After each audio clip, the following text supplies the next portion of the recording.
Smith was born on August 25th of 1959 in Tulsa, Oklahoma. He graduated from the College of the Art Center of Design with a BFA in illustrations, and then he headed to New York City with a portfolio of illustrations. He married Molly Leach in 1996, who's a book designer, and they now live in Connecticut and New York City together as a family. Lane Smith is most notably recognized for creating figures with large heads and small bodies. He also uses a lot of dark pigment because as a child he just loved Halloween and the darkness, and he's also noted for a lot of satire in his books. In the mid-1980s, he met Jon Scieszka, who's a children's book author, and together they make a lot of collaborations, and Lane's illustrations and Jon's text help to complement each other's work. One of their best-selling books and most successful collaborations would have to be The True Story of the Three Little Pigs. I absolutely love this book. I think it's hilarious, and already from the front of the book you can tell by A. Wolf, you can already see that sarcasm. Lane plays a very integral role in this book. From the straw blowing everywhere to his sneeze building up and all those lines around his nose. We can see in the next page in the double spread this energy and explosion happening, and the straw and the sneeze combine to create that movement and energy all over the page.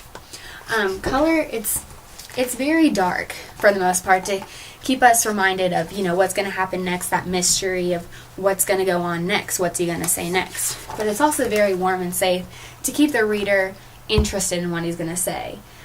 Keep him reminded that he's not such a bad guy, soft and very warm and inviting. The texture is very soft. It helps us to keep that sympathy for the wolf and to not forget that maybe his side of the story is right. There's also a very dreamlike quality about his figure to help us remember that the point of view is in the wolf. It's all happening almost like a dream in the wolf's mind. And I think that dreamlike quality and the emphasis on light, as seen on this page, with the shadow, you can see the shadow almost perfectly, almost like there's a flashlight up against him. And I think that those, the dreamlike quality and the emphasis on the light help to combine to make this an impressionistic style. And it's also the wolf and the pigs in the book help to, it's almost, they're not realistic, they're not pictures of pigs and pictures of wolves, but it gives us that impression that that's what it is. Perspective is very straightforward. The wolf's almost on every page of the book, and so it helps us to remember that the point of view is the wolf, and that not to forget that, what we're looking at is the wolf's point of view and the wolf's side of the story. The composition in the book is very scattered. There's frames around every illustration as seen here, and there's many double spreads as also seen here. But the text is very scattered. Here it's at the top of the page, but here it's at the bottom. So it's very scattered. The media is actually not set in the verso, but he typically uses oil paints, as I've researched. He likes to paint on boards, create the color, and then he likes to add an acrylic paint varnish. And then once he has all that done in its stride, he likes to add the details, the lights and the darks. And he's influenced by people that do that as well and like to create those surfaces. Some are N.C. Wyeth, Gustave Doré, Edward Lear, and many other artists like that.